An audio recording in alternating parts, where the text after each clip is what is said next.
ទេសភាពវាស្រែវាស្រូវមើលភ្នំ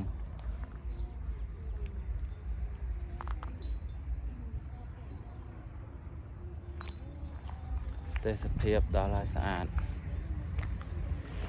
វាស្រែវាស្រូវបងប្អូនហើយនេះដីគេទេណាបងប្អូនគាត់ឈប់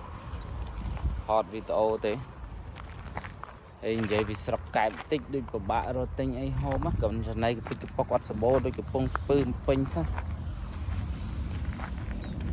ហើយដីអ្នកណាទៅនៅចាប់ផ្លូវកស៊ូនេះស្អាតហូបដើមស្អីគេកាត់កាប់ចោលបងប្អូនដើមអីនេះ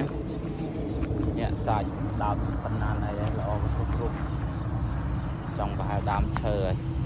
ទេសភាពស្អាតហូបបងប្អូនយើងអើយមើលស្រូវគេទឹកច្រូតរួចហើយនោះលើគេទឹកច្រូតហើយគេធ្វើបាន2 3 ដងដីគេកន្លែងនេះ2 ដងហើយនៅបែបហ្នឹងអេមហូបបងប្អូន